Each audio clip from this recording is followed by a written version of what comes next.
Press वार्ता का main उद्देश्य है जो मेरे साथ जो नाइंसाफी हुई है उसी के संदर्भ में आप तमाम मीडिया बंधुओं को हमने अपने ऑफिस पे बुलवाया है। आप तो जन स्वराज संस्था से जुड़े थे। जी क्या हुआ? जी बिल्कुल सही सवाल आपने कहा। विगत 1 वर्षों से प्रशांत किशोर जी और उनके टीम के जीएसपीटी के कार्यकर्ता लोग, जिसमें कई लोग थे शामिल, उन लोगों ने लगातार हमारे संपर्क में थे और वह सभी लोगों ने कहा कि क्षेत्र में हमने सर्वे करवाया है और सर्वे में जो है आप नंबर 1 पर आ रहे हैं, तो इसलिए आप हमारे पार्टी से जुड़िए, जन स्वराज में आइए, क्योंकि पूरे बिहार में जितना हमने अभी तक सर्वे करवाया है, सकरा विधानसभा ऐसा क्षेत्र है जहां पे हर समुदाय के लोग आपको चाहने वाले हैं। तो आप लेट नहीं कीजिए, हमारे दल में आइए और हम आपको टिकट देंगे। उसके बाद पार्टी का जो भी गाइडलाइन था उसका मैंने फॉलो किया। उसके बाद जो जन स्वराज का सकरा विधानसभा में 2 प्रखंड है, मुरौल और सकरा, 37 पंचायत अध्यक्ष के द्वारा वोटिंग कराया गया तीनों प्रत्याशियों का, जिसमें मेरा नंबर 1 पर मेरा स्थान आया। वहां भी मैंने फर्स्ट किया। दूसरी बार आचार संहिता लगने के बाद वहां पर वोटिंग नहीं कराया गया, लेकिन आला कमान का आदेश था कि जनता के बीच में तीनों प्रत्याशियों का 5-5 मिनट का समय दिया जाएगा। जिनके बातों पर सबसे ज्यादा ताली बजेगी वो वहां पर वो फर्स्ट माना जाएगा। वहां भी आप तमाम मीडिया बंधुओं को जानकारी होगी कि ताली तीनों प्रत्याशी में सिंगल प्रवीण कुमार के लिए नारेबाजी और ताली बजी थी। वहां भी मैंने पास किया। उसके बाद उससे थोड़ा सा पीछे आते हैं, जब प्रशांत किशोर जी का श्री बलराम हाई स्कूल में सभा होना था तो उसके लिए हमसे खर्च मांगा गया। हमने खर्च भी दिया। मनोज राय जिला अध्यक्ष ने कहा कि प्रवीण भाई 200% टिकट आपका है, आपकी सभा समझिए कि सुपर डुपर होगा, जितना अच्छा सभा होगा उतना आपका नाम होगा, तो इसमें आप 10,000 लोगों का खाने का व्यवस्था भी कीजिए। तो मैंने 10,000 ही नहीं, मैंने 15,000 लोगों की खाना की व्यवस्था करवाया था। ये भी आप तमाम मीडिया बंधुओं के नॉलेज में होगा। उसके बाद जीएसपीटी का नीतीश पाठक, हर्ष रंजन हमसे 60 लाख रुपए का डिमांड किया और कहा कि आप यह 60 लाख रुपया दीजिए, आपका टिकट कंफर्म अब होगा। तो मैंने कहा कि मैंने संघर्ष किया है और मेरे संघर्ष को देखते हुए ही प्रशांत जी आपने पार्टी में लाया और हमसे 60 लाख रुपया जो मांग रहे हैं ये कहीं से उचित नहीं है, मैं नहीं दे पाऊंगा। उसी समय नीतीश पाठक और हर्षरंजन ने कहा, अभी तक तो आप फर्स्ट स्थान पे थे तीनों प्रत्याशियों में, अब आप कहां रहेंगे नहीं रहेंगे वो अब मुझे भी नहीं मालूम है। और आज के समय आप देख सकते हैं कि मेरा टिकट काट दिया गया और किसी दूसरे कैंडिडेट को दिया गया। देने में भी जो टिकट दिया गया उसका एक बहुत बड़ा कारण यह है, इस सकरा विधानसभा क्षेत्र के ही ऐसे प्रत्याशी है जिनके पास धन बल सारा चीज है, जन बल नहीं है, धन बल है। और उन्होंने ही मेरे टिकट का सौदा करवाया एक डम्मी कैंडिडेट के रूप में, क्योंकि प्रवीण कुमार 60 लाख रुपया दे देता प्रशांत किशोर को तो मैं नहीं समझता कि मेरा टिकट करता। जो विरोधी थे उनको कहीं ना कहीं डर था कि प्रवीण के पास धन बल नहीं है लेकिन जन बल उसके साथ है, तो इसलिए ये हमारा सौदा किया गया और सौदा करके एक डम्मी कैंडिडेट को प्रशांत किशोर सकरा में भेजा और मेरा टिकट काटा गया। जी उसके बाद आज समाज में आए। जी, उसके बाद मैं काफी आहत था प्रशांत किशोर का इस निर्णय से। बहुत मेरा मन दुखी था कि मेरे साथ बहुत बड़ा नाइंसाफी किया गया है। तो इसी दौरान आजाद समाज पार्टी के जिला अध्यक्ष नरेश राम जी, उसके बाद कई आजाद समाज पार्टी के संगठन के प्रदेश अध्यक्ष, कई नेतागण हमारे संपर्क में आए और उन्होंने कहा कि आप एक संघर्षशील है, कर्मठ व्यक्ति है, आप जनता की पुकार है, आप जनता के लिए दिन और रात रहते हैं, तो आप हमारे पार्टी में आइए, हम लोग आदरणीय चंद्रशेखर जी से बात करते हैं आपके संदर्भ में। और फिर हमें बुलावा आया पटना, और पटना गया। हालांकि कुछ लोगों ने कहा कि परवीन कुमार एक दिन में जो है आप इनको टिकट देने जा रहे हैं, तो इस पे आदरणीय ओवैसी जी, आदरणीय चंद्रशेखर आजाद जी आपस में घंटों राय विचार किए, और राय विचार करने के बाद प्रदेश अध्यक्ष से पूछा गया कि परवीन को क्या करना चाहिए, हम लोग को आप फाइनल बताइए। प्रदेश अध्यक्ष जी हमारे मुस्लिम समाज से ही आते हैं, उन्होंने कहा कि डायरेक्ट वे में हमारे दल में परवीन जी नहीं है, लेकिन विगत कई वर्षों से किसी न किसी रूप से हम लोग को सहयोग करते रहे हैं, संगठन को सहयोग करते रहे हैं, तो ये अच्छे व्यक्ति है, इनको टिकट मिलना चाहिए।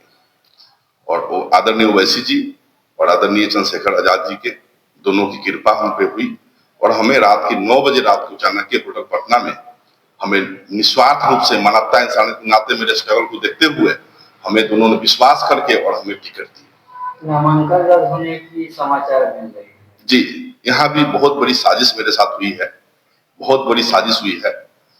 और साजिश ये हुई कि जिस वकील के पास हम गए अपने नॉमिनेशन फॉर्म लेकर, उसको मैं व्यक्तिगत नहीं जानता था, मेरे कुछ परिचित लोग थे। उन्होंने कहा कि भैया हम लोग के पास समय भी कम है और आज लास्ट डेट है, और ये वकील साहब जो है 2-3 लोगों के फॉर्म भरे हैं, और जो इनके पास हम लोग चलते हैं। मैंने साथी जो थे उन पर विश्वास किया, मैं गया वकील के पास। वकील साहब जो है, हमने सारा कागजात दिया, कागजात देने के बाद फॉर्म फिलअप हुई, फॉर्म भरने के बाद हम लोग गए और जमा किए। जमा करने के बाद सारा कागजात चेक किया गया, नॉमिनेशन फॉर्म। उस समय ही हमें नॉमिनेशन फॉर्म देने के थोड़ी देर बाद ही हमें नोटिस दिया गया कि आपके फॉर्म में जो है कमी पाई गई है, इसको नॉमिनेशन फॉर्म को दोबारा से आप इसको कंप्लीट करें, कल 11 बजे तक की दिन की आपको समय दिया जाता है। फिर हम लोग वापस वहां से निकले। कल होकर मॉर्निंग 7 बजे सुबह मैं कोर्ट जाता हूँ। वकील साहब को हमने फोन किया कि आप कहाँ हैं, तो कहें कि परवीन जी अभी मैं कांटी में हूँ। कांटी जो हमारे वकील है, कांटी विधानसभा अंतर्गत कोई सोनबरसा जगह है, वहीं उनका घर है, नाम उनका विनोद जी। तो वो बोले कि आप परवीन जी 10 मिनट बैठिए, हम कोर्ट कैंपस में हम आ रहे हैं। फिर उन्होंने आया, आने के बाद फॉर्म को भरा गया। फिर फॉर्म भरने के बाद 11 बजे गेट बंद होने के समय था, 10:40 के अंदर हम लोग गेट के अंदर एंट्री किया नॉमिनेशन फॉर्म लेकर। वहां जाने के बाद सारा कागजात हमने दिया।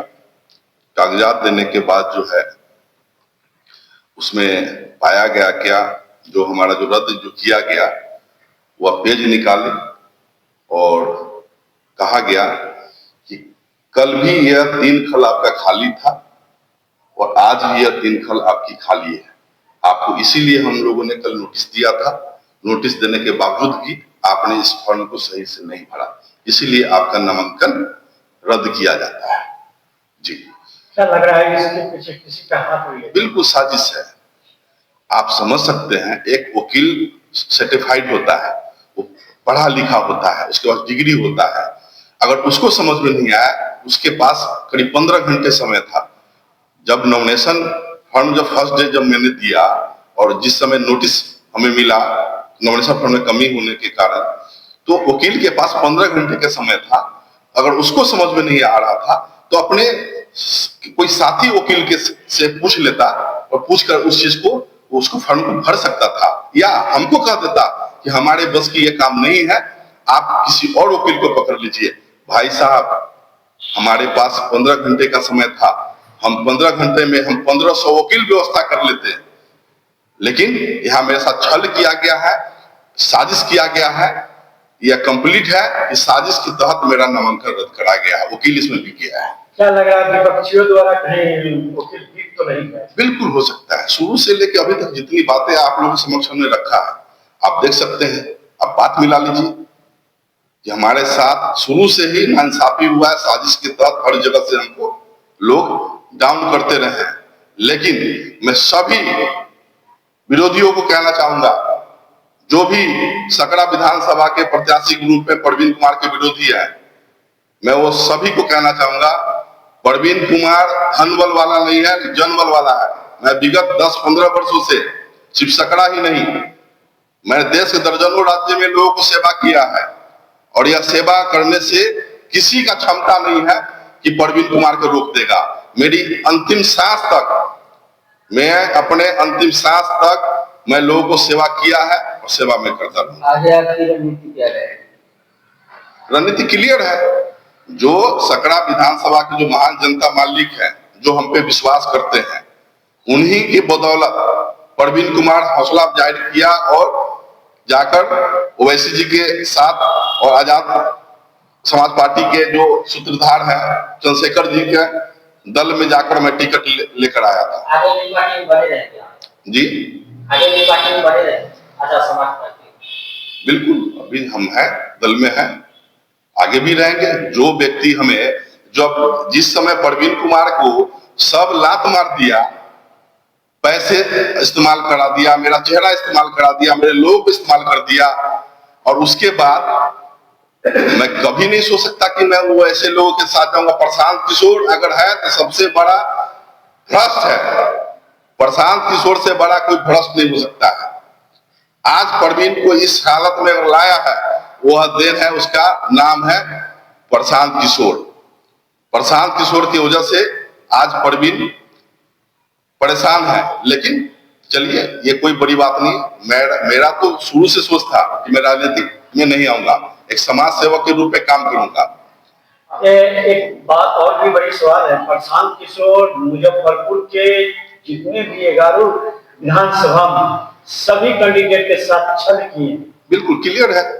आप संजय केजरीवाल को देख लीजिए, जिस समय प्रशांत किशोर किसी अस्तित्व में नहीं था, उस समय से संजय केजरीवाल जो है जमीनी जुड़ के उसको मजबूती देने के काम किए, उनके साथ नाइंसाफी किया। मीनापुर संजीव चौधरी देख लीजिए, अपना बेचारा 60-70 लाख रुपए प्रशांत किशोर के लिए खर्च किया, उसकी दशा देख लिए, रोड पे लाकर छोड़ दिया सबको। यह बहुत बड़ा घटिया सोच के व्यक्ति है। इस हुआ जो 5-6 उम्मीदवार थे, 6 प्रत्याशी के रूप में काम कर रहे थे टिकट मिलने को लेकर, लेकिन वहां पर एक प्रत्याशी को भी नहीं दिया गया, जिनका दस्तखत भी नहीं हुआ था, उनको टिकट दे दिया गया। अशोक सिंह जी, सही सवाल आपने कहा। उनके पास पैसे नहीं थे, जिनके पास पैसे था उसको प्रशांत किशोर ने टिकट दिया। वह कहीं से ये नहीं देखा कि जमीनी कौन जुड़ा हुआ है, नहीं जुड़ा हुआ। एक चीज मैं आप सभी मीडिया बंधुओं को कहना चाहूंगा, कुछ ऐसे विधानसभा है 243 सीट में जहां पे कुछ जम्मी कैंडिडेट को इसने उतारा है, जिसके पास साइकिल खरीदने की औकात नहीं है। और उसका एक ही कारण है कि सैकड़ों कैंडिडेट से करोड़ों अरबों रुपया हजम करने के उद्देश्य से 5-10 जम्मी कैंडिडेट को दे दिया, जिससे उस पर कोई ब्लेम नहीं लगा कि हमने कहीं से पैसे नहीं लिया, गरीब आदमी को भी टिकट दे दिया।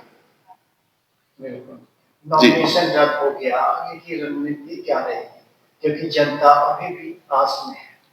बिल्कुल, मैं सकरा के महान जनता को मैं बहुत आभार प्रकट करूंगा, क्योंकि एक दलित की बेटी किडनी कांड की पीड़िता सुनीता के इंसाफ के लिए मैं जब सकरा अस्पताल में जब मैं धरने पर बैठा हुआ था, सिंगल प्रवीण कुमार अपना घर से मनियारी से गया था, और सकरा के महान जनता ही हमको 296 दिन तक सहयोग किए।